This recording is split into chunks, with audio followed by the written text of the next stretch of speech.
Yo, yo, yo. What is going on, you guys? This is your favorite internet radio show, the Sticky Buttons podcast. And this is your host, Brandon. And this is Blake. And we've got a great episode coming at you today. We're going to talk about a convention that both Brandon and myself went to. This is New York's second biggest convention behind Comic-Con. I'm actually not sure if that's true. I didn't check that, but I'm assuming it is. It's called Anime Con in New York City. This year it was in tandem with another event called Play NYC. And we're super excited to talk to you guys about both of those, kind of our experience, what we saw. But Brandon, dude, you got to kick us off with this, man, because this was your first convention. Yeah. Dude, tell us your first impressions. Tell us like what you were thinking as we were kind of walking in, maybe how we got in a little as well. Dude, I just can't wait to hear your thoughts on this. I know we talked about it briefly, but then I was like, dude, we got to save it for the pod, man. So I can't wait to hear what your experience was like. Yeah, man, it was exciting. It was fun. I didn't really know what to expect. Like you said, it was my first real convention of this caliber. I wasn't really aware of the Anime Con part of it prior to showing up that morning.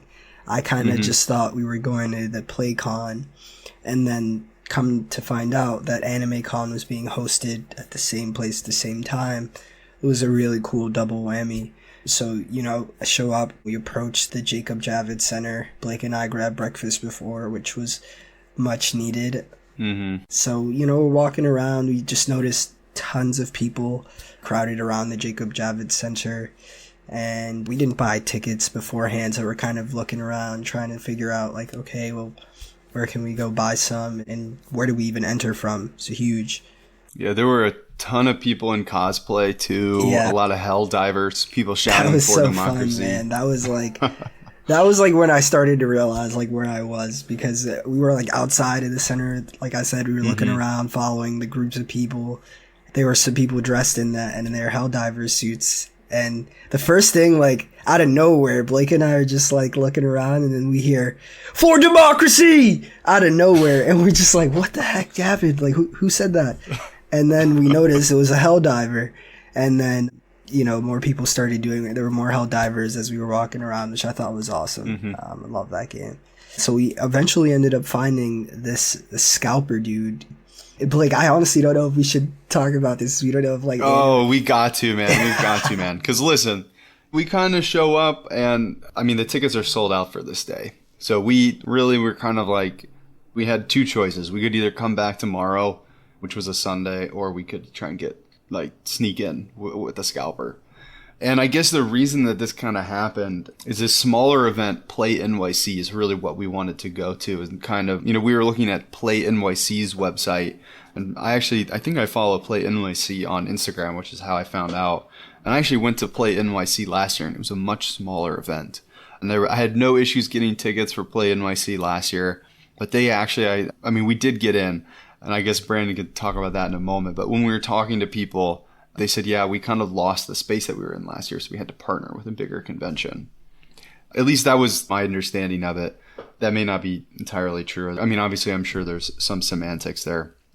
But this smaller event is really what we wanted to go to, and it was kind of hosted within this larger event. You couldn't buy tickets for both. You kind of had to, or for one or the other, you had to buy tickets for both. And that's kind of why we were caught a little unprepared. So we had to use some social engineering to get in, which was really cool. Our social engineering skill went up a tier.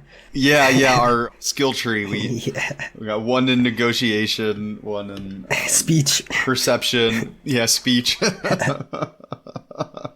Yeah, man. So we find the scalper. He looks like a bit of like a shady character, but we decide to trust him anyway. And, he's wearing these two like VIP tags around his neck, and then he's like, here's the game plan. He breaks it down for us. He's pretty direct.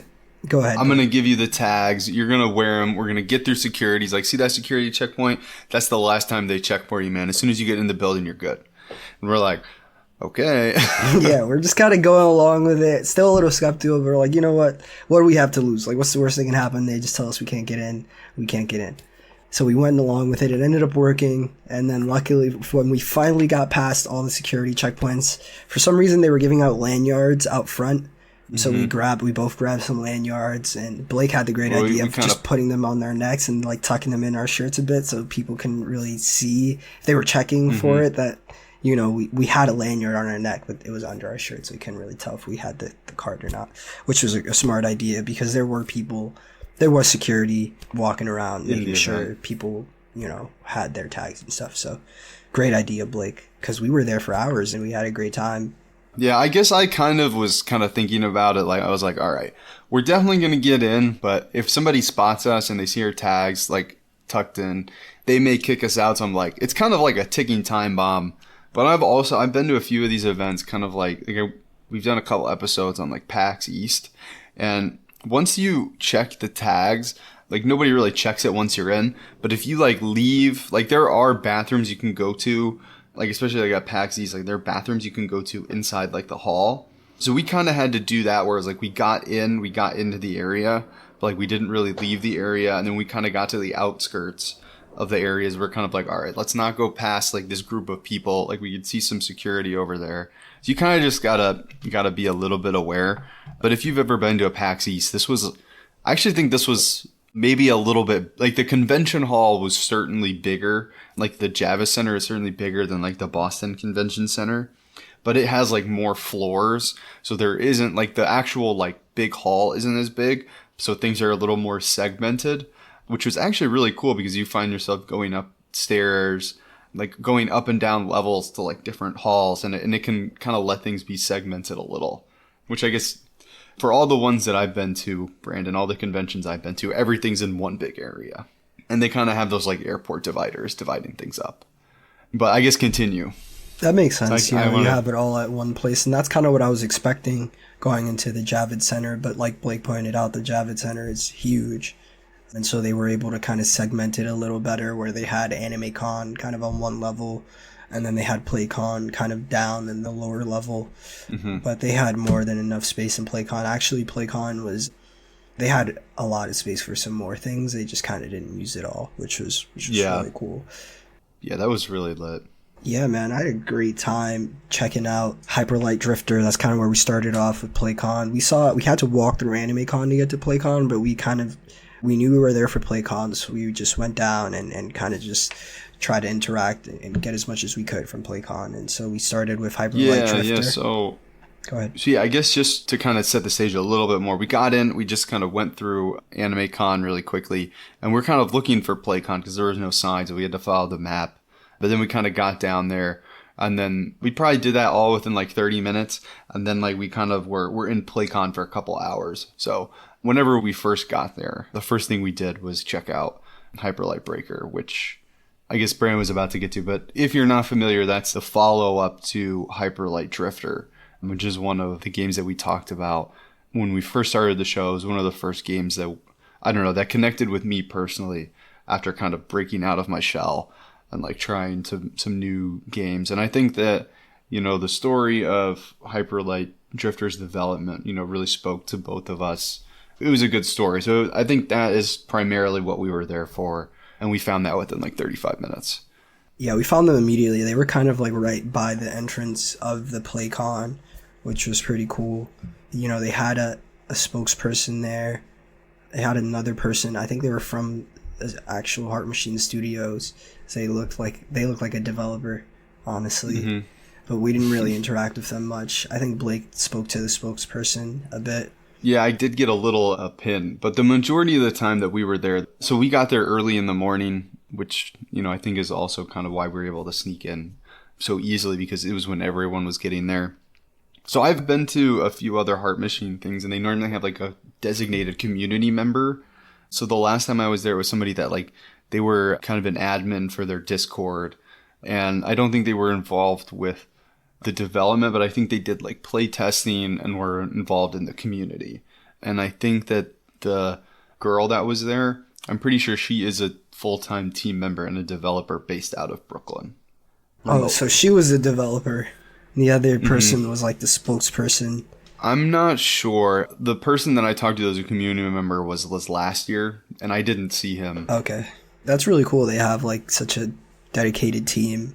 It speaks to the quality they're able to put out over at Heart Machine.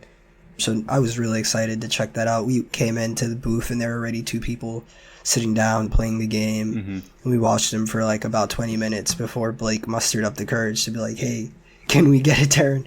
Yeah, it's kind of crazy because I guess like when you're at an event like PAX East, they generally have somebody that's monitoring the booth and like everybody gets like 10 minutes. Like it's very structured where it's like, all right, like you get the time to like play this demo and then the next person does. And it actually worked out for us because we were like, this was like the first time we're seeing the game really. And like these 2 guys were just having a blast with it. And it was really awesome to watch like them kind of interact with it. And like seeing somebody else play does kind of inform how you play as well. You're just like, oh, I'm not going to do that or I'm going to do that. So I think we were cool to kind of watch them. But because we were there so early in the morning, we were next in line. And then, yeah, we asked to get hands on as well. Which I guess just to let you know, Brandon, is, you know, this is your first convention. Most of the time, like if you're demoing a game, it's a little more structured than how they had it. Because it was really like there was nobody there. It was just the 4 of us and we were kind of just watching them play. But yeah, then we eventually did get hands on. Which we capitalized on. You know, we were able to record some content. You know, Blake brought his camera, so we recorded some gameplay, which is really, really cool. You know, actually, I think we'll probably put a video out specifically on that. So maybe, I guess, check out our YouTube channel after watching this, and I'll throw something together for that. What were you about to say, though, Blake? I'm sorry. I have no idea, man. Keep going, dude. Yeah, so, you know, we have a soft spot for Heart Machine, so we checked that out first. We spent a good amount of time there, and then... Oh, did you want to talk about how that felt, how Hyperlight Breaker felt to you? Yeah, Hyperlight Breaker felt really, really smooth. It definitely... I felt it was kind of an upgrade from Hyperlight Drifter. Hyperlight Drifter, to me, didn't feel as... for lack of a better word, kind of Breath of the Wild-y. This kind of gave me a bit of like a Breath of the Wild feeling in terms of like how I could move around and interact with the environment. The way that the fighting kind of felt, being able to kind of figure out the fighting mechanics quickly. I didn't feel like I spent that much time playing Hyperlight Drifter, honestly. But Hyperlight Breaker definitely felt really, really excited. Like, I'm looking forward to checking that game out once it's released, just from that short amount of time that I spent playing it. And that's really just because I was left with so many questions once I was done. They kind of allowed me to interact with like a village of sorts, or like a town where there were like NPCs, and I could kind of go and buy stuff from merchants, and I kind of wanted to learn more about kind of how I could upgrade my character. There were different characters that I could play with. So there was like a kind of like a more slim profile character, and there was like a stockier build. That character kind of looked like a panda. That character rocked. That one was a lot of fun. I wasn't expecting that. I wasn't expecting that at all either, and getting to see kind of the difference in how they played and was really, really cool. I found more success with the stockier build, the panda looking one. Yeah, so I just want to learn more about the game and see where the developers went with it. I really liked that snippet of the game I was able to see, and I'm left with a ton of questions. How did you feel about Hyperlight Breaker, Blake? You know, man, it's a really interesting question because it's an interesting game, right? It's Hyperlight Drifter obviously meant a lot to me, and this is kind of, you know, a follow-up to that, I guess a spiritual successor. You know, it's obviously they're transitioning from 2D to 3D, and actually I can see where you got Breath of the Wild from like the movement. I didn't get that from it. Maybe I just wasn't thinking about that. Because I guess if you don't know much about this game, it's a roguelike in structure where you're kind of going into this open world zone or open zone area, and there's a bunch of things on the map where you can like go get like a gun upgrade, or you can go get currency, or you could just like, in our case, because we had so little time, we weren't necessarily focused on that. We were just trying to like run around and I guess kind of see as much as we could. I guess the problem that I had with it, the thing that kind of took it, or I guess it kind of took a little bit away from me, is, I don't know, for whatever reason, I couldn't figure out like the dodge or kind of like the movement of it. It wasn't as intuitive to me as I thought it was going to be. But I think that like, I'm sure that as soon as you get like hands on, like, or as soon as you have more than like 10 minutes with a game, you kind of figure that out. But your character didn't have the ability to heal because it was a demo. And I'm sure that they put that in there so that they could kind of move people along, which is kind of why I wanted to mention that it was an odd how they had it set up, because normally there's a mediator, somebody there that can get, one person as soon as they're done to the next person. And that just wasn't really what it was here. So I think that they didn't put health packs in. I don't know for sure, but it felt to me like they didn't put health packs in. So it's kind of like, oh, you only get so much time because how long can you survive, really? And obviously because like nobody was in line behind us for a while, Brandon and I were kind of passing the controller back and forth. But I feel like it took longer than it should to kind of get all right, this is melee, this is the gun. And kind of like Hyper Light Drifter, you have to kill enemies with melee in order to get bullets. That's how your gun kind of reloads. So you really do have to do this balance of like melee and shooting. And Brandon, started with a different gun and picked up another gun. And that second gun that he picked up was like awesome, but it didn't have as many bullets. I don't know. I feel like it's really interesting and I cannot wait to play more of it. But I just kind of feel like the combat aspect of it didn't demo very well because we didn't get to see the full combat. And also we could kind of see, kind of like Brandon said, in that open world area, there was a lot of upgrades and like things that you could do to make your character stronger, but they were all locked out because it was a demo, so we couldn't upgrade our character. And I just kind of feel like this was, although they kind of like let you go at it, it felt like a very restricted version of what it could be. And I think it's really hard for me to, I don't know, it's kind of still, even after playing it and like watching, I mean, I think collectively after watching the people that were there before us play for like 20 minutes and then us playing it for about 20 minutes ourselves, that's like 45 minutes. I still don't feel like we got to see everything that would be possible if you just got into the game in 40 minutes. Do you know what I mean? Definitely, yeah. Now that you mentioned that, there were definitely a lot of kind of blocks being put up on the game. I think about like bowling, like where you put the gutters up. Is that what it's called? Yeah, or the bumpers. The bumpers were definitely up. The bumpers were definitely up, and I think it definitely affected the gameplay in some ways. Like something that I remember is like having the first people who played the game, I watched them do this, and we also did it, where you kind of skated over the water and you were trying to transition from the water onto land, so you kind of had to do like a jump. And sometimes when you tried to jump onto the land, the board would just fall under your feet and you would fall into the water and drown. And it was just like, that felt weird, and maybe something that might not happen in the game when it comes out, but was definitely happening while we were demoing it. And it almost didn't make sense. Yeah, a few things. Things like that didn't quite make sense. We kept getting trapped on, like, it looked like there was an area where it wanted you to dash up it and like traverse upward. And I think like we were like, oh, we could definitely make this jump, and this jump. And it was like, but how do we get from here to there? And like we just kept getting stuck. And I think it took us till the end of the demo to realize you have 3 dashes and there's a bar that shows your 3 dashes and they kind of recharge. So like we were kind of getting to the point where like, how are we going to get from like, we can very clearly get from the bottom to here, but then how the hell do we get from here? Like, how do you get the last, like if you're on a journey and you're traversing upward, you can get 2/3 of the way there, but then there's like this huge jump, and it's like, how do you do that? And then it's obviously you have to wait for your dash to recharge 3 times, and you can jump 3 times in a row. And it's like, it took us way too long to figure that out. So it's like things like that where it's like that didn't quite translate, but maybe that would have been easily explained if there was like truly a 2-minute intro or truly like a 2-minute tutorial where like it teaches you that in a different way. I don't know. So there was definitely things like that. And then there were definitely, like kind of Brandon said, like the transition from the hoverboard to walking, that didn't necessarily feel as good. I mean, this game is not even in early access yet. This was just a demo. They're obviously still working on it. But like, yeah, those kind of things, like there was definitely like intentional, I guess like bumpers where like, yeah, we couldn't do everything because the game, it was locked out by the developers. And then it kind of like, there's still a few things that needed, you could see where they would maybe want to make that a little better. Yeah, man. And that's kind of just the medium we're playing it in, right? It's a game that's not out yet. It's being demoed. So it makes sense that it's not going to be all there. I was just really grateful for the experience.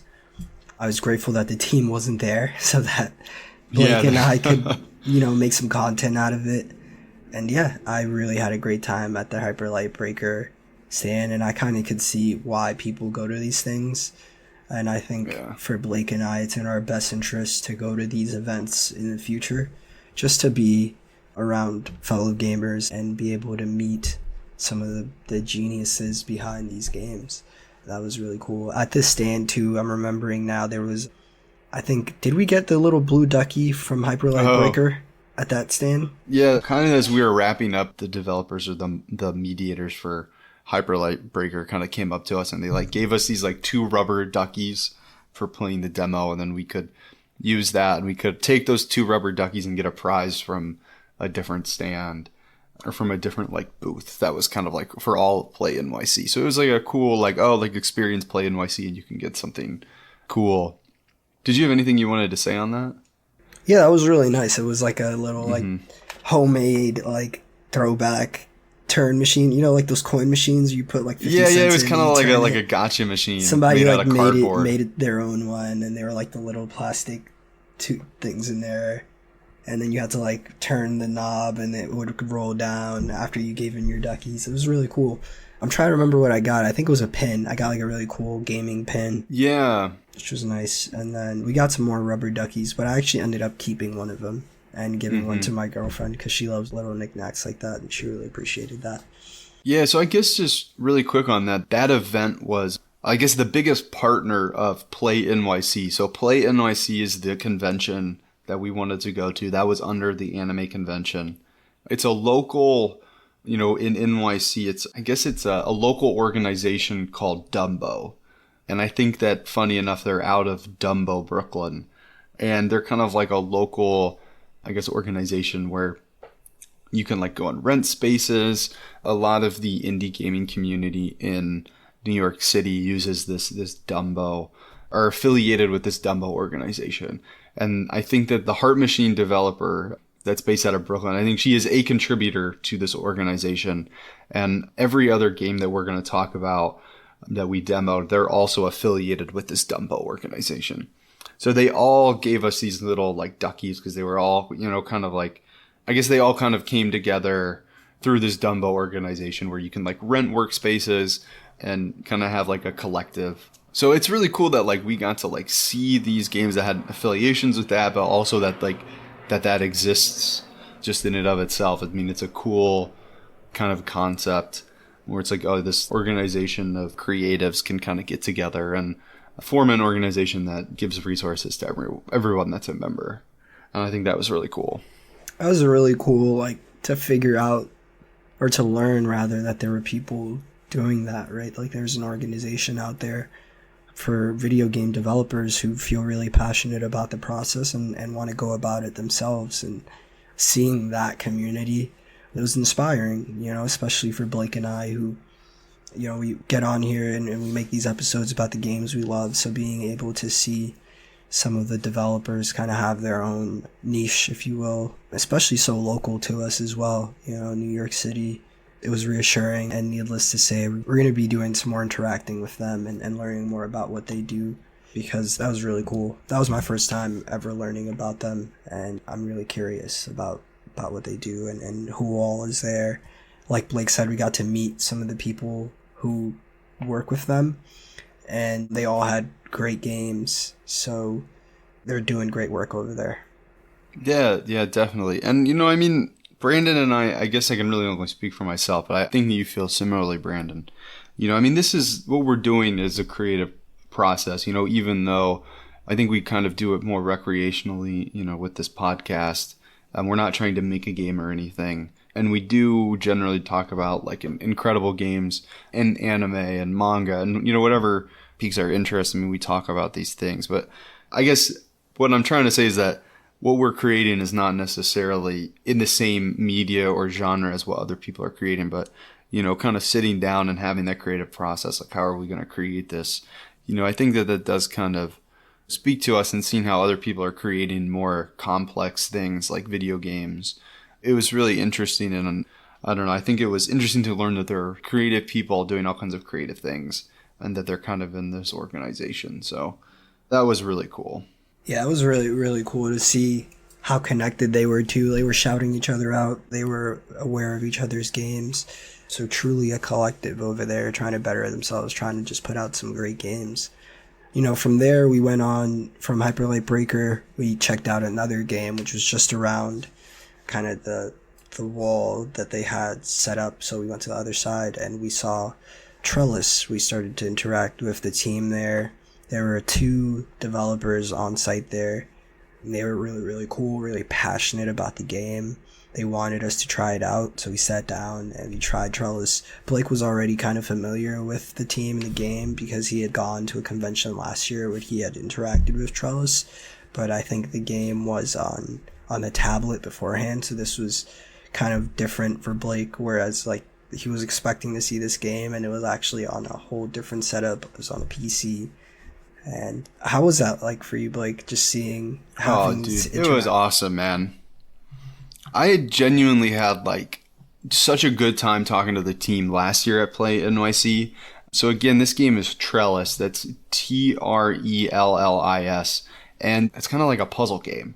Honestly, the character is what initially drew me in. The character is just so cute. It's kind of like a little plant, right? It's a little plant that's like in a pot that has these like robot legs. And the plant controls the robot pot. And it kind of like follows the light. So basically, as the player, you kind of move the light around and the plant kind of follows. And that's kind of how you solve puzzles in this environment. And it really just makes it so cool. It just makes so much sense. It's like such a good idea. And the character is just so cute. So I cannot wait to play more of this game. I played the demo last year when I spoke to them. And kind of like Brandon said, it was on a tablet. And you kind of use your finger to move the light, and the character followed that. And there's a couple things that just kind of stood out to me now that it's in a different format. I mean, one, just kind of seeing it from that inception is so cool because I think, both Brandon and myself were both huge fans of like the DS and 3DS. And I was just like, I immediately got those kind of vibes from this game because I'm like, you're moving it with your finger on a tablet. And I was like, that's just so cool. So any kind of game where it kind of feels like the mechanics are linked to the platform, I was just like so interested in that.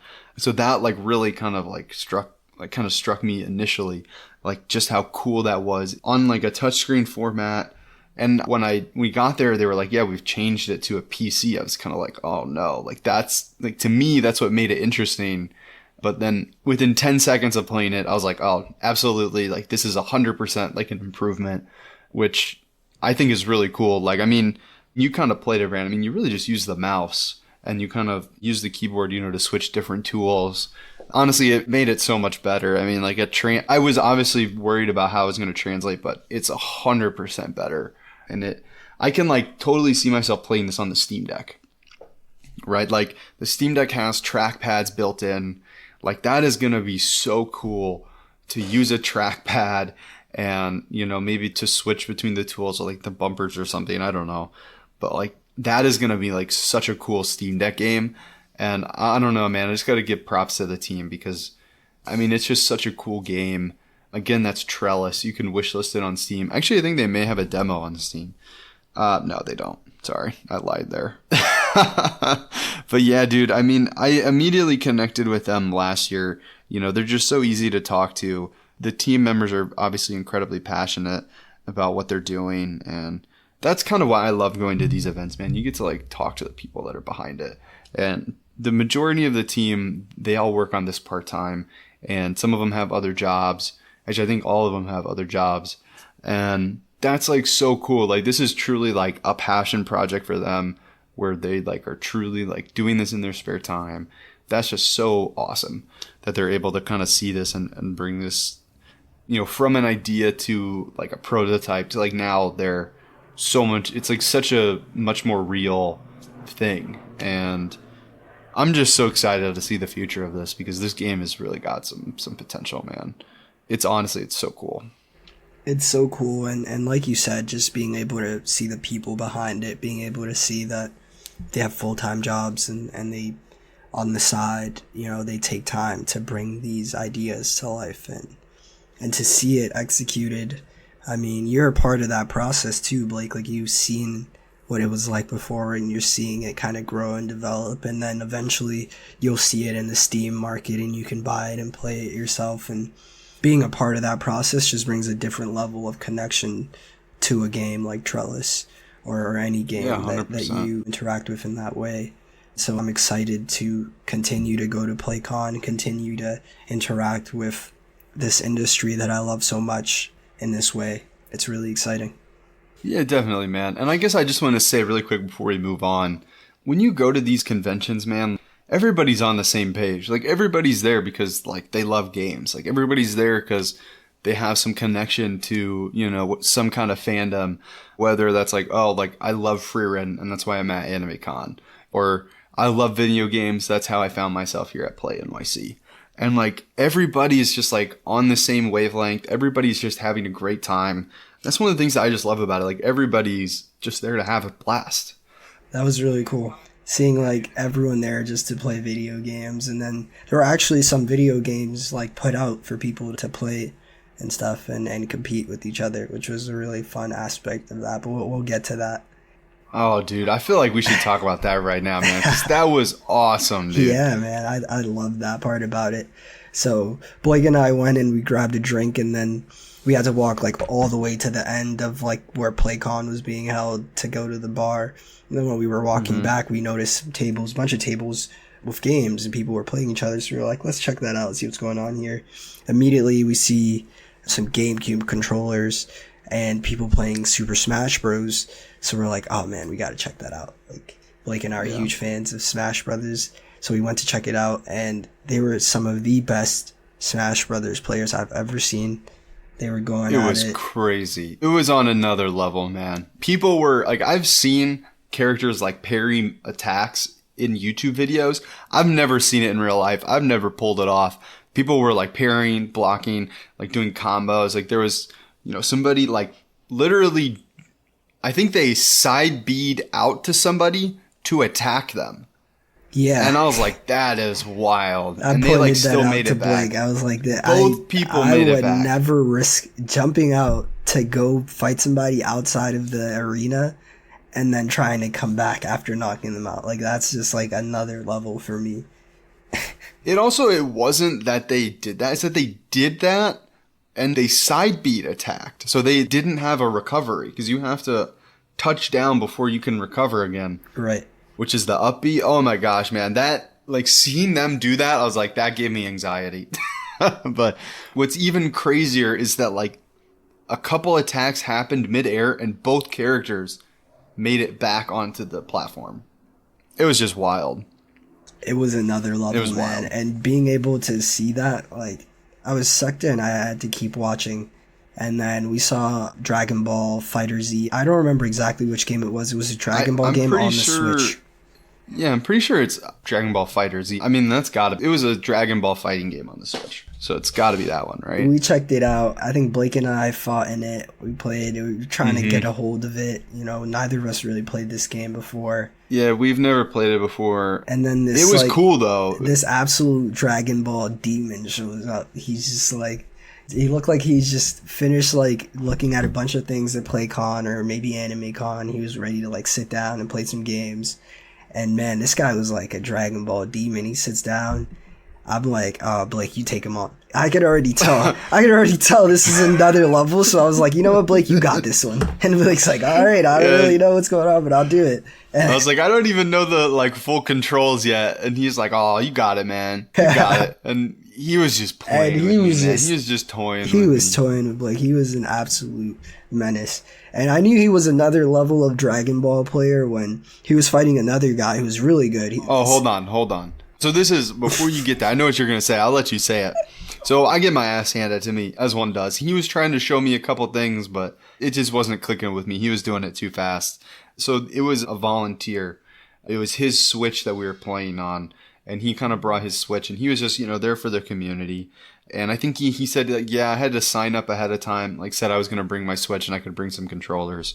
Which, honestly, like, that's so cool. Like, you're bringing your Switch to a convention, but also you're bringing, like, controllers that, like, people are going to play on. You know they're going to get sticky. Like, you're really doing it for the people there.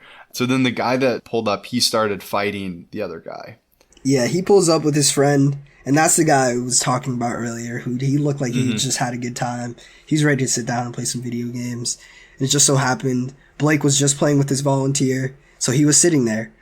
And I was like, yeah, Blake, you got this. Like, you know, you definitely already had a match in. You're more warm than I am, so you can take this guy on. They're fighting, you know, like Blake said, he's toying him.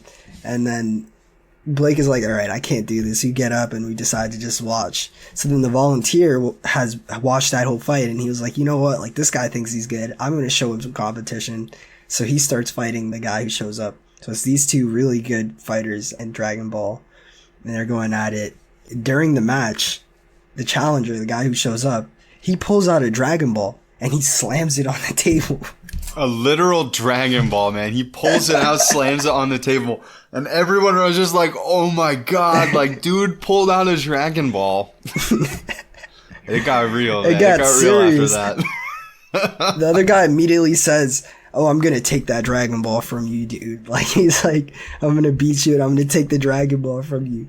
And then it got, I just looked at Blake and I was like, oh man, this is getting serious. Like, this is getting really serious. And they were evenly matched. Like, they were pretty evenly matched.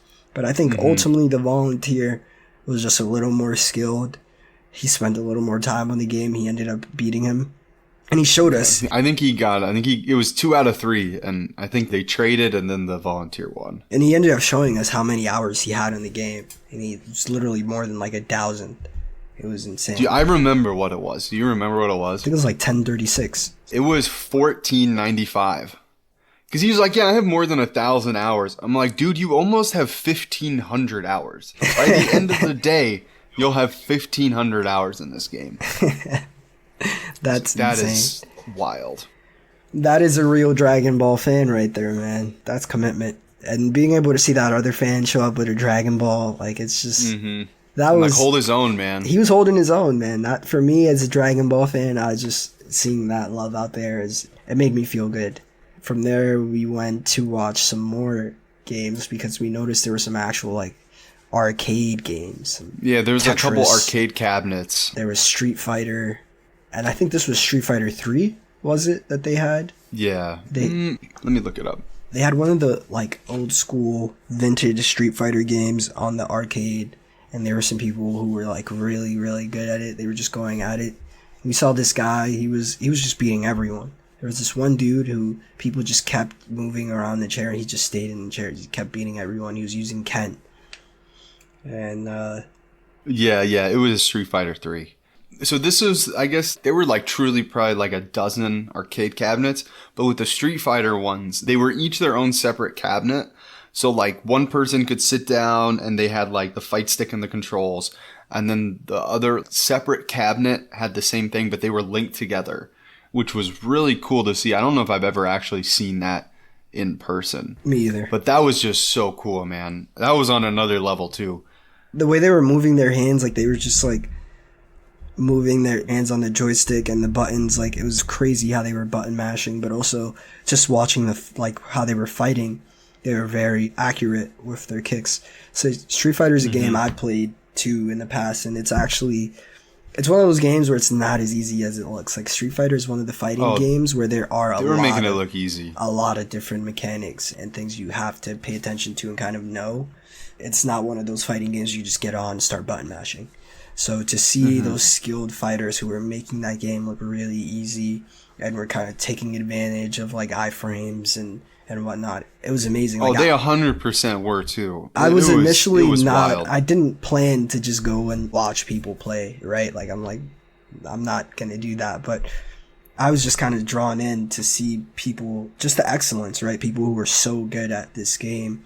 I couldn't help but to watch for like 20 minutes. I was like hoping I could see somebody beat this kid that was using Ken, and nobody was able to beat him.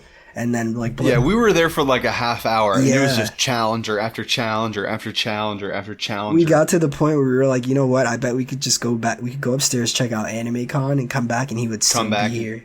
And we were right. Not only was our hypothesis correct, we actually went to Anime Con, came back, checked out some more games, and then went back, and he was still there. But the thing is, this was crazy. He had been dethroned, and he was trying to get back in.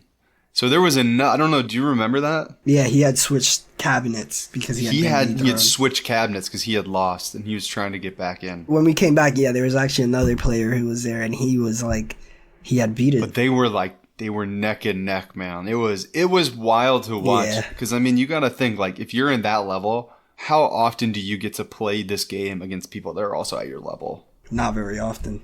Yeah, so like it was like so cool to watch, and it makes me want to watch more fighting games, and it makes me want to, I don't know, it makes me want to like learn a new one. Yeah, I definitely want to interact with fighting games on that level a bit more because that was fun to watch, just seeing that level of excellence. It was fun to be there, and it didn't feel like 30 minutes, you know? I just really wanted to see who was the best, if anyone could beat this Ken, man. That was really cool. But yeah, like I said, we ended up going up to Anime Con, which was an unexpected surprise for me. I was not expecting to see Anime Con or go to Anime Con this year, but I was there and we made the best out of it. And that was really, really awesome, man. Did you have any standouts from that?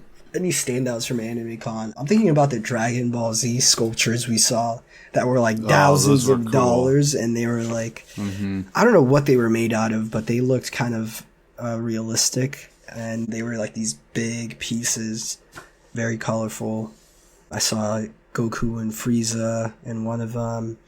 You know, I saw Shenron. Somebody had like a depiction of Shenron. I think Vegeta was in it too. I think it was like Goku versus Vegeta, and then Shenron in the background. There's some Dragon Balls in it. It was crazy. And then it was like on sale. The thing was like originally like $5,000, and it was on sale for like $2,000. Yeah, which was like still crazy, but insane. I couldn't think about having a piece like that in my home. Could you, Blake? Like, I don't know if I would want, like, I love video games. Maybe I just don't have the space right now, but I don't know if I would want something like that in my home. I don't know, man. I mean, definitely not to that level, because, I mean, that took up more space than my desk monitor, and I have, like, one of the ultra-wides. So, like, definitely not on that level. But I actually, man, over the last year, I've picked up some amiibos by Nintendo, and I currently have 3 amiibos. One was a gift from our summer intern, so shout out to Jacob. He got everybody on our team little gifts. He got me a little Toon. Here, I guess I'll show it to you. It's like the Toon Link amiibo. But I don't know. I never thought I would get any of these, and I have 3 now, so I don't know. Maybe. Maybe like 1 or 2 if I'm like...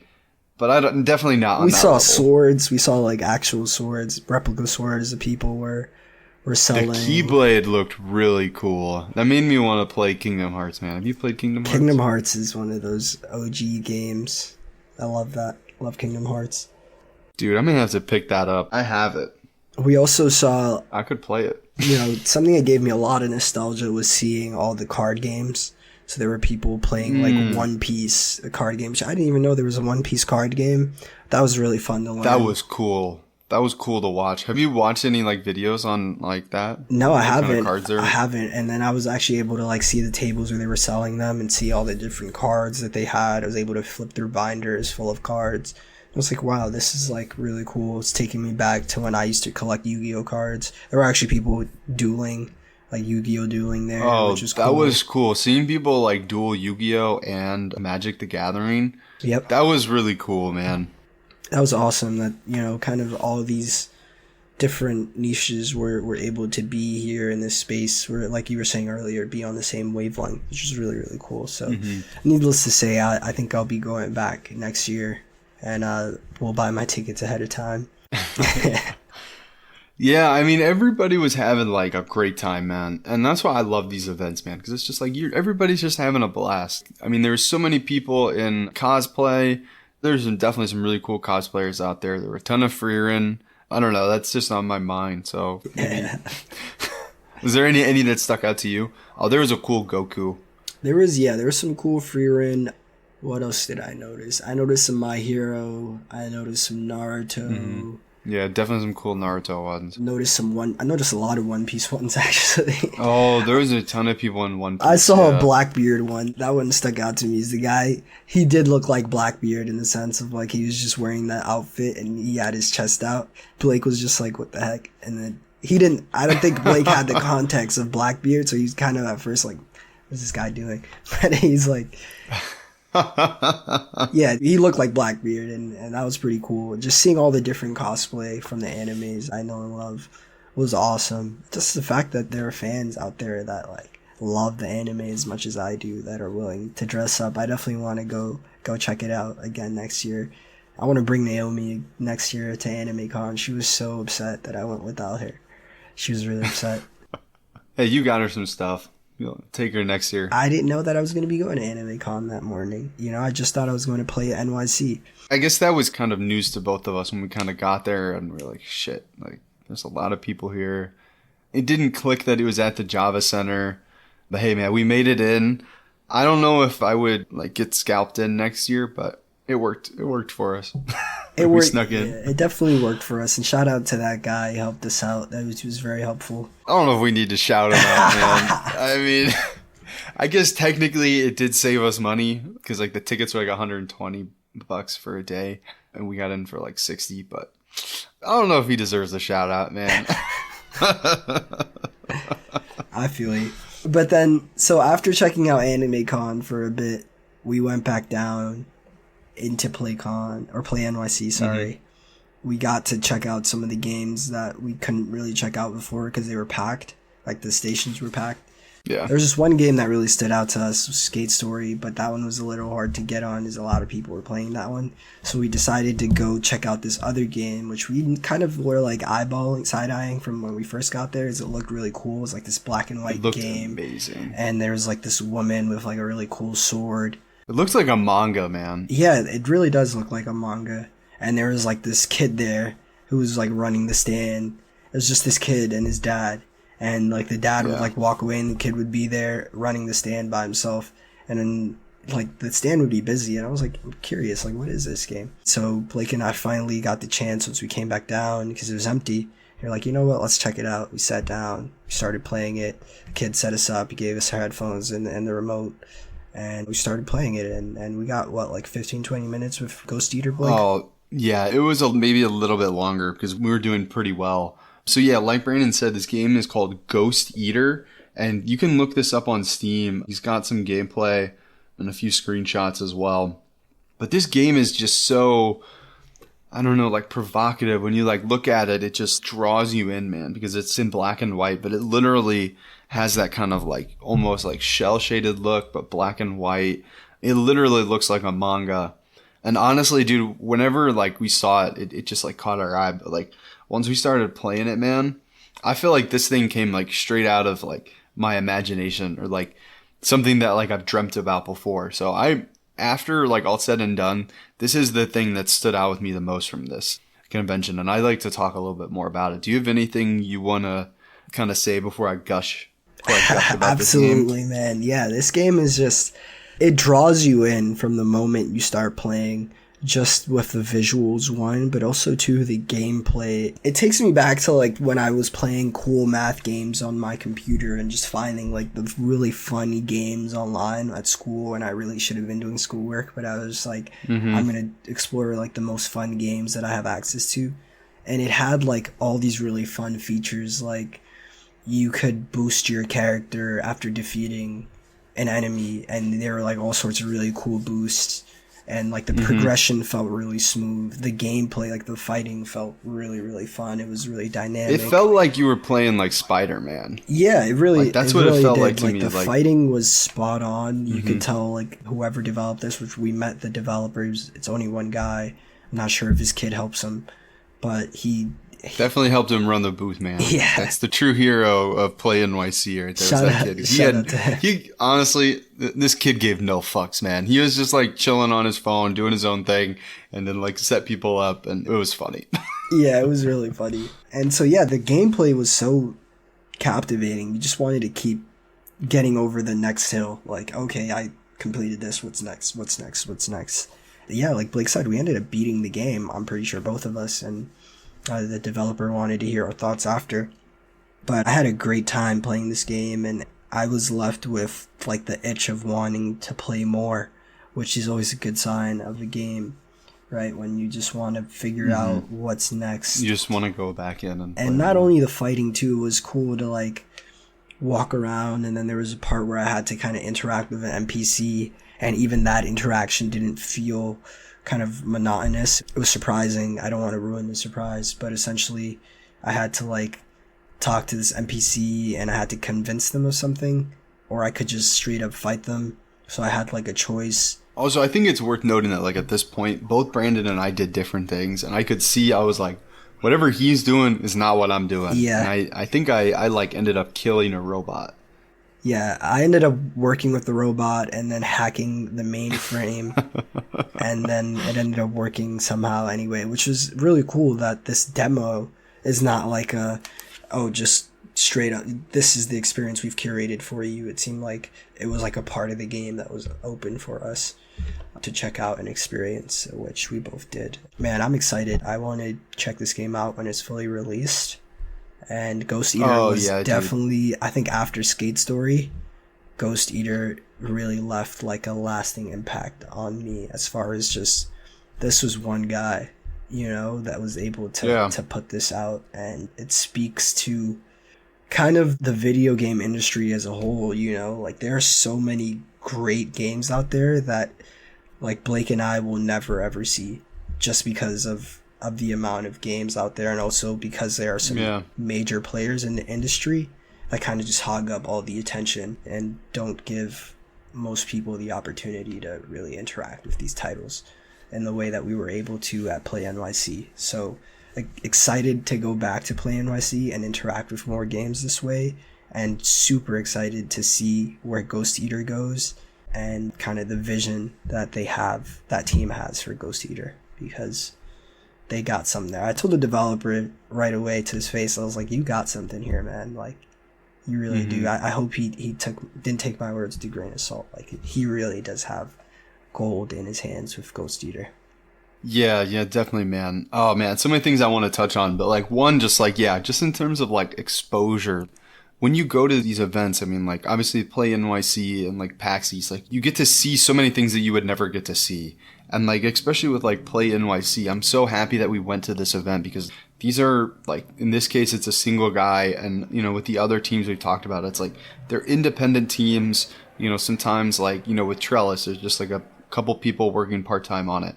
Or this guy, he's, like, made this demo, and, like, it's just him and his kid, you know, at the booth. And, like, there's just so many things where it's, like, you would never get to see this. Like, this is never going to make it on to, you know, like a PlayStation showcase or a Nintendo showcase.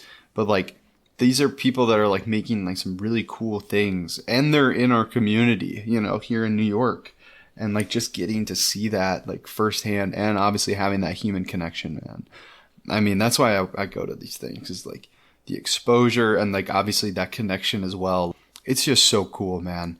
You know, with Ghost Eater specifically, I mean, you kind of walk up and, like, immediately I was like, I have never seen anything that looks like this. Like, I've never seen a game that looks like this. I've never seen a game that, like, has this kind of, it's not very descriptive, but just, like, the vibe that it puts out there, you know? I was like, black and white in 2024, like, that's confidence. I'm sold already. It straight up feels like you're playing a manga. But I guess, like, I want to talk so much about this game, dude. So, first off, like, when we pull up to the booth, right, they have this kind of trailer playing. It's the trailer that's on Steam. And there's a lot of, like, action. And you kind of see a lot of fighting on the screen. But then, like, obviously, like Brandon said, like, we had to do some interactions. And it kind of, like, I mean, obviously, it's a demo. But, like, we kind of start off, when you start out in the demo, you're this character. And you're locked in a train car. And you have to, like, figure out how to get out of this train car. You're locked in it. And then once you figure out how to do that, you kind of walk up to this, like, checkpoint. And it's a security checkpoint. And you're trying to get through the security checkpoint. And obviously, I think there's a couple ways you can get around it. I think Brandon was working with the robot. I killed the robot. And I think I killed the guard, too. So we've handled that in very different ways. But I think we both then hacked into a terminal. And that's kind of where the combat begins. When we were talking to the developer, he kind of said he wasn't sure where he wanted to take it. He wasn't sure if he wanted to tell a linear story, or if he wanted to kind of make it more of like a roguelike. He wasn't quite sure what he wanted to do, or which path he wanted to go down with that. But his kind of, like, what he explained to me was, whenever you hack into a terminal, that's when the combat begins. So it's like truly like when you're hacking in, it turns into this like, I don't know, this like awesome roguelike-y combat where you're kind of just like defeating waves of enemies, you get power-ups, and then you go in and there's a final boss. It was awesome, dude.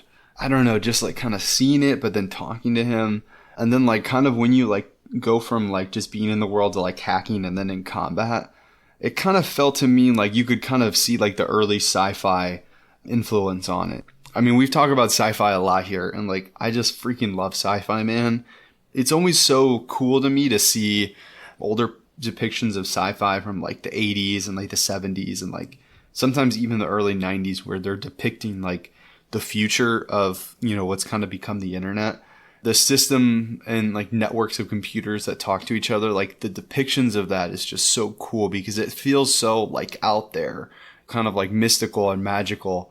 And then I think, you know, like today, like a reflection of how we communicate and stuff, like it's just so incredibly mundane just because it's practical. You know, like we use like iMessage and like messaging apps and like we interact through, you know, like a social media platform. It just feels like it's very mundane as compared to like what's being depicted in these works of sci-fi. So I just felt like that was so cool to get to like see that like depiction of sci-fi and like a network and hacking. Like it just felt very cool. And then obviously, you know, a concept was so creative, you know, being able to take and something like hacking and then turn that into combat. It changes, like a roguelike, yeah. Right, it changes the so dynamic cool. of, because a lot of times when you have violence in games, it's very like person versus person, but you never really have like the creativity to take that violence and turn it into something completely entirely different. Like I was not expecting to hack the terminal and then be thrown into this kind of fighting pit where I have to fight a bunch of robots. And I thought that was so such cool. a cool concept, and it was executed so perfectly. You know, the transition from going into the terminal to fighting them to coming back out of it, it worked really well. Oh man, it's so cool, dude. I want this game so bad. I wish that I could just like play this demo. Like whatever demo we had, I wish I could just like load that on my Steam Deck and just keep going, man.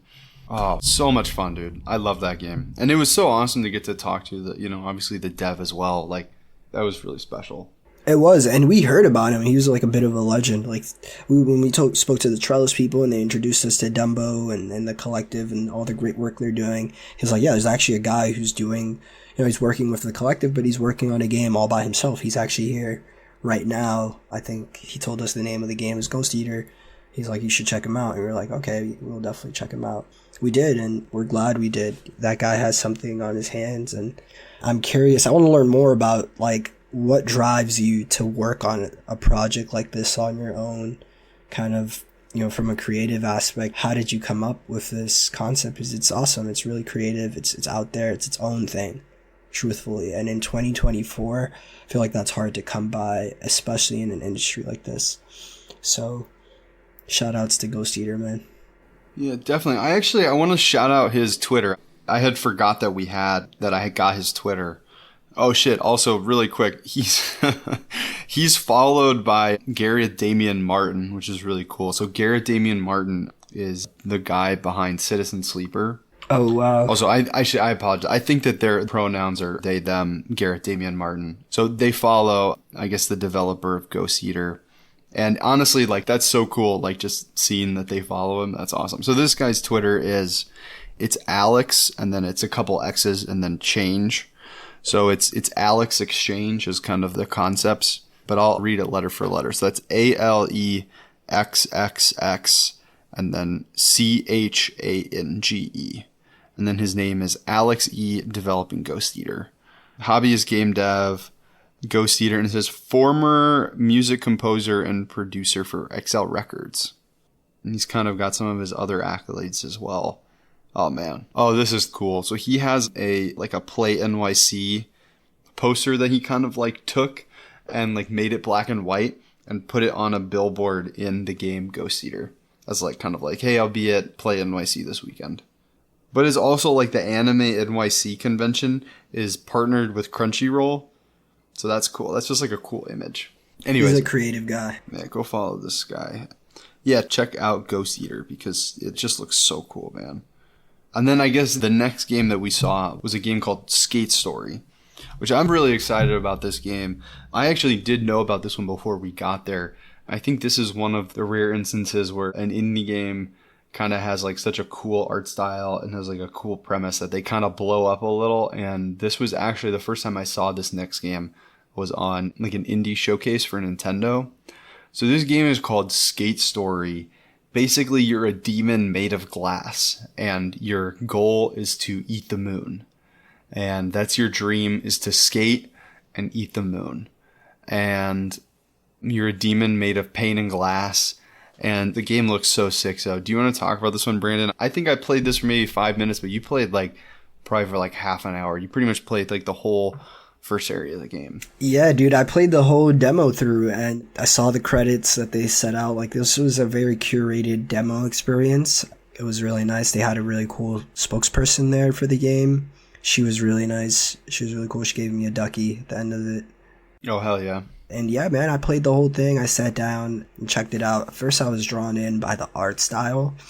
It was very crisp. It was very kind of dark and futuristic in a way.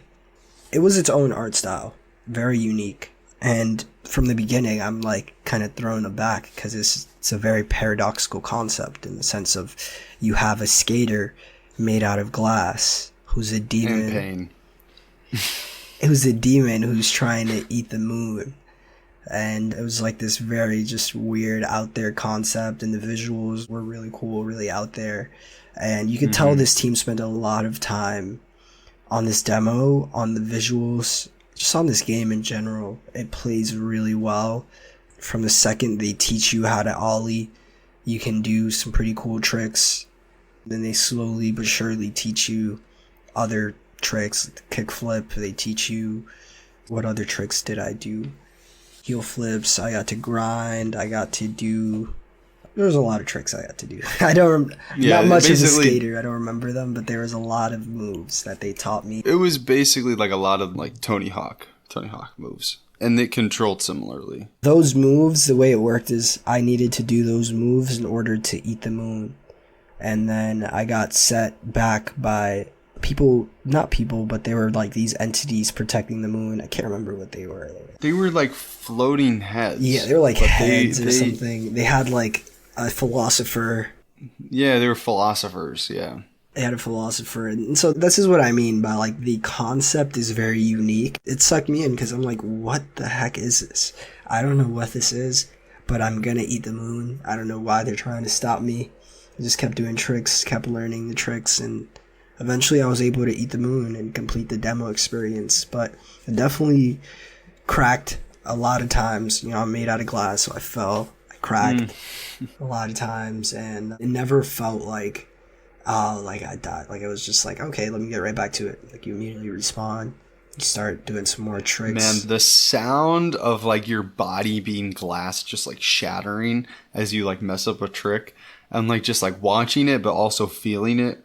It felt like so crunchy in like a really good way, where it was just like you kind of just like see this, I don't know, this like, I mean it's a demon made of glass, but when you mess up a trick, like you've kind of got that momentum flow, and then it's just like a crunch, and then you kind of like start over, but like that just like felt good, and that sounded good. They executed that really well. It was smooth, and it made me want to jump right back into it. I wasn't afraid to keep going. I was skating really fast. I was playing a lot with like this slowing down, or like the braking mechanic. I forget what it's called, but like you go fast on your skateboard and you kind of like turn quickly with the back of the skateboard. That was really fun to start like navigating, going really fast, being able to throw tricks in the mix of that. Like, I just kept wanting to skate and, you know, skate fast, and I didn't feel at any moment like, oh, let me slow down so I don't shatter myself. It was kind of more like, I just want to experience this, so let me just keep going. And I did, and it was a great time, man. Honestly, that is a game that I never would have interacted with, and now I'm looking forward to the release of it so that I can check it out again.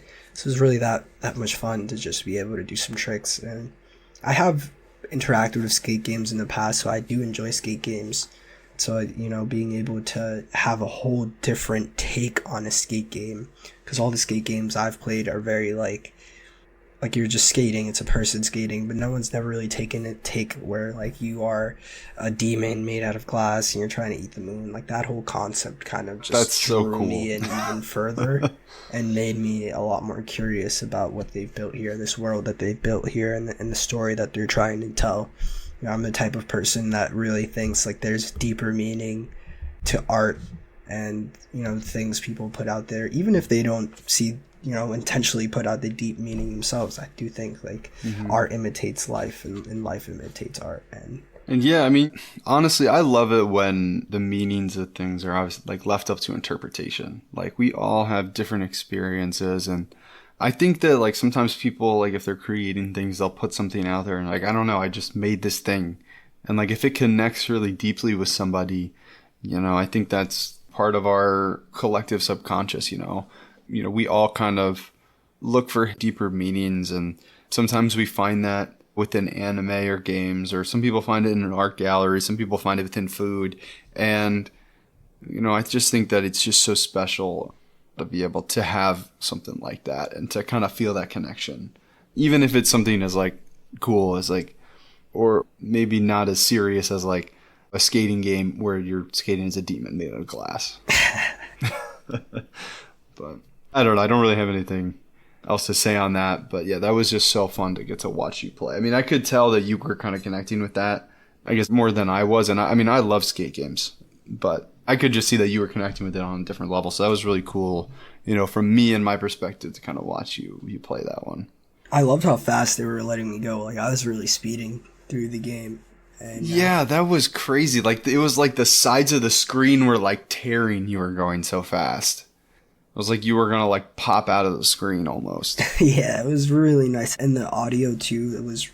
It felt really smooth how things would happen in the game, and the audio that you would hear from it, like when I'm skirting through diamonds so I don't fall down and break myself, or when I'm eating the moon, when I was doing tricks and the moon was like getting smaller because I was eating it. The sounds that are being you actually in the demo you actually ate the moon though, right? Yeah, at the end you actually get to eat the moon. You have to do a bunch of tricks, and you have to defeat these philosophers that are trying to stop you, and then you get to eat the moon. It was satisfying. I'm definitely going to purchase this game when it comes out. Dude, picture this, right? You're playing a skate game. You're a demon made of glass and pain. You're just skating around, dude. There's a bunch of philosophers. They're trying to take you down, but you say, fuck them, dude. You want to eat the moon. And then you go out there, you do a bunch of kickflips, nollies, and board slides. You go out there, eat the moon, and that, dude, that's when the game begins. That is when it starts. That's so crazy. Exciting, man. I'm excited for Skate Story. What a game. Do you remember when it's coming out? I can look it up. I do think that one has a release date. We can't also forget, we got to bring up Batsu. We checked out another game. This was not a video game, but Blake wanted to check out like board games and like, you know, other games. There was an area where they had some, and there was a stand there. The Batsu card game was there, and they kind of reached out to us. We weren't like necessarily planning to go to this stand, but they reached out and they're like, hey, like check this out, and we were like, okay, get over here, nobody's talking to us, we want to show you our fucking card game. And we were like, all right. We're here, man. I mean, like when you go to these conventions, you sometimes have to be like open to new experiences. Definitely. We easily could have been like, nah, we're good, but like we were like, fuck it, like these guys are trying to show us what they've created. And we kind of walked up and they were like, so have you heard of Batsu? And we were like, sorry, man, we don't know what Batsu is. Do you want to talk about what Batsu is, or? Yeah, so Batsu was essentially, it's a slapstick comedy card game, right? And the whole premise behind it is it's like kind of like Cards Against Humanity, where you draw a card and you have to, you know, do something or say something. And the premise behind Batsu is it's painful comedy. So you might have to like slap someone, or you might have to put like a clothespin on your ear while you're doing a challenge. It's usually the painful stuff is like a punishment for not wanting to do the challenge on the card that you drew. And they're typically like embarrassing things. And the most interesting part about this card game is that there's actual like live events where they're playing the card game in the city. Oh, yeah, I think it's a little bit different So they were demoing their card game, right? And they kind of, what they were saying is that we made this card game during COVID. So it's kind of actually, they have like a live event and like a live place in New York. It's spelled BATSU. I'm actually on their website right now. So on their website, the first thing that they have on is what is Batsu. It says, in Japan, there's a style of comedy known as Batsu game, where comedians compete in challenges of all kinds and the loser receives a punishment. Batsu NYC brings this comedy style to America, with comedians competing to avoid electric shocks, paintballs, a giant egg-smashing chicken, and many more hilarious jaw-dropping punishments. So basically, the kind of premise is like there's comedians that are kind of competing in these smaller games, and if you're the least funny comedian, and there's a judge, whether it's the crowd or there's like a designated judge, the least funny person has to do a punishment. So that's kind of like the concept for this whole comedy club, which is so cool. And then during COVID, they needed some type of revenue, so they commissioned this guy to make a game. And he made this like Cards Against Humanity style game based on Batsu. And we actually played around with them. And it was awesome. I mean, it was kind of as Brandon described, if you want to continue on. Yeah, man, it was like a slapstick comedy game. And, they challenged us to play like a round or two. I think, what was the prompt we drew? Like, we had to come up with... We were super villains, and we had a meeting with our boss. We kind of had to convince him why us as super villains had to, keep our place on the budget, why we should be on the budget. Yeah, so they had some comedians that were competing, or not competing, but they were there to kind of help showcase this game. So they were at the booth. So the guy that developed the card game, he was there, and he's like, I'll be the judge. And it was the three of us. It was Brandon, myself, and the comedian. And basically the card was like, hey, like I'm the super villain commissioner. We got to make some budget cuts. And then we had to like draw 3 cards in there. You have to make up a super villain based on, like these 3 key cards. And then you have to explain why you need to stay on the budget or why you need funding. Basically, both Brandon and I, we made awesome, kick-ass super villains. I don't remember what they were. On the comic, he kind of biffed it, man. He didn't come up with a good supervillain. He had to do the punishment. So the commissioner was like, yeah, dude, you didn't live up to that. So then he had to like take the punishment card and it was like tell an embarrassing story. And that was awesome. So it's kind of like, that's like the whole idea of the comedy show, where it's like you compete in these mini games and whoever's the least funny, they get punished. But it was awesome. I mean, are you thinking about getting this for like your own life, Brandon? I don't know if I'm going to get the card game just yet. I do want to go to the show with some friends and absolutely kind of see if we like it, and if it's something we like, then the card game might become an investment. Yeah. I'm really interested in seeing this. So I had never gone to a comedy show until a couple of weeks ago. It was actually, I think maybe 2 weekends before we went to this con. Aaron and we went to a comedy show and we had a terrible time. The comics, they all had like Netflix specials, like Hulu specials. Like, I don't know how hard it is to get that. I mean, I'm assuming pretty hard if you're a comic. I mean, these people were like professional comedians. There was like 2 or 3 guys that were funny, and they kind of did a bunch of, like, they had a comedy routine where they were like punching at themselves and like making fun of themselves. But like everyone else, they were just like punching down, and they had like really shitty jokes. And like, yeah, I don't know. I just felt like some of them were like kind of borderline offensive, but it's like if you go to a comedy show, like you got to like be kind of prepared for that. But then it's just like, man, like you're just like punching down, man. It was tough and it wasn't that funny. Literally, aside from the 2 people that were like making fun of themselves as stand-up comics, every other comedian got like halfway through their routine and they were like up there on the mic and they were like, yeah, you guys fucking suck. Like they all said like, you guys fucking suck to the crowd. And we're like, oh my God, what do you want us to do, man? Like, by the time the last guy got on, he's like, wow, I hear you guys really fucking suck. That's like the first thing he said. And we're just like, dude, how are you going to start like that? Like, you're kind of setting the stage, for us to not like you in this moment. This might be a crazy take, but I think that's the result of having a society where everyone gets trophies. Because the last time I went to a comedy show, I had a similar experience. These guys were all renowned comics in their own ways, and I had one of the comics get upset at the crowd because we were not laughing at his jokes. And it's like, you are not entitled to our laughs. Your job is to earn our laughs. You know, like, that baffled me that he was kind of throwing a tantrum on stage because he couldn't get a laugh out. It's like, you're not doing your job well right now, dude. You're bombing. So there's, you know, you got to deal with the consequences of that, and that's just, we're not going to laugh. And I never seen something like that in person, where a person is there to do a job and then they're upset because the job they're doing is not resonating. You know, granted, I'm willing to give you some credit. Your job is to make people laugh, strangers laugh. But you can't get upset when your routine isn't working. You know, that's like me showing up to work and getting upset because I'm not understanding how to do something. Like, no, I just have to go spend some more time and learn it a little better and show up better the next time. Yeah, man, I'm sorry you had that experience too. Yeah, man, I don't know. Comedy is such a weird thing. I mean, it can be an environment where it can really breed some like toxic, I guess, attitudes, toxic personalities, and I don't know. It's a very tricky thing to do right. So I kind of feel like this game of Batsu, or this comedy club of Batsu, where, like, I'm going to be honest, like, I would love to see, like, after being at that comedy show and having like a subpar time, I was like, I would, in my head, as they were kind of explaining what this game was, I was like, yeah, it would have been awesome if like one of the other comics got to shoot that comic with a paintball gun. Like, that would have made me feel better for them literally cursing at us and telling us to laugh. That would probably make it better. So I kind of feel like this might be a lot of fun. I really want to check this out. So yeah, that's a comedy club in New York. You can buy their card game, which if you're looking for something like that, like the card game in and of itself was incredibly fun. It's fun. I don't think it was too terribly expensive. And it was like $25. Like, I just don't want to buy it and have to introduce it to people.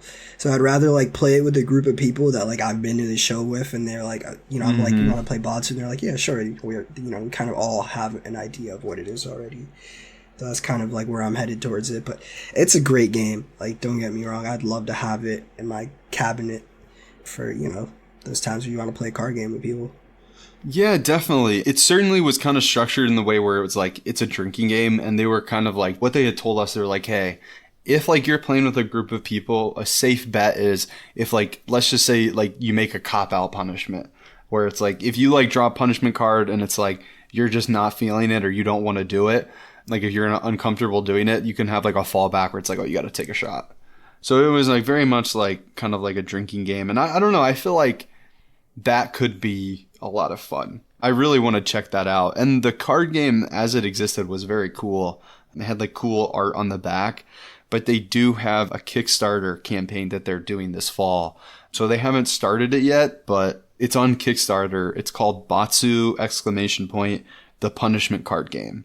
And then it's a dash revamp and expansion. And they basically commissioned someone to do new art. And the card, they had a set there. It looked gorgeous. I may get the Kickstarter edition. Very interested in that. So that's Batsu. You gotta host a game night, Blake. I really do need to host a game night. I'll get on that. Play some Batsu, man. That'd be exciting. That would be a lot of fun. Just the guys playing Batsu. Oh, man. That's a good time. Oh, yeah. Well, dude, do you have anything else you wanted to talk about? Honestly, I feel like I covered Anime Con and PlayCon. Just want to be more prepared next year and get more out of that experience, man. It was a great time. Yeah. Thank you for inviting me out and just being there with me. It was a very intimidating place to be for my first time, so I was glad I had you there with me. Yeah, dude, you handled it like a champ, man. I mean, it's kind of crazy, like, waking up in the morning, grabbing breakfast, and then finding out, like, we're going to go to this convention. Maybe there'll be a couple hundred people there's like 10,000 people here. So took it like a champ, man. You had a great time, I think. So it was awesome it's always fun to go to these events, but it's not fun to go alone. So I appreciate you being there with me, man. Definitely, bro. I had a great time, and to be able to get on this and record and share that with the podcast makes it even that much more fun. So yeah, man, had a great time. Hell yeah, dude. That was Anime Con New York City and Play NYC. Go check out the games we talked about. Obviously, Batsu, and then Hyper Light Breaker, Trellis, Skate Story, and Ghost Eater. Go check out Ghost Eater. And yeah, dude, I guess we'll come back in the next one. I guess that's the end. We'll see you next time. Thanks for tuning in, y'all. Support us on Instagram. Share it with a friend. We're on Patreon. Yeah. Like and subscribe on YouTube. And thanks for tuning in. Yeah, seriously. Love you The guys. best way to help us would be to share with a friend. I mean, we don't do ads or anything. We're just word of mouth. So if you had a good time today, it would mean the world to us if you shared it with a friend. Peace in the streets. Bye.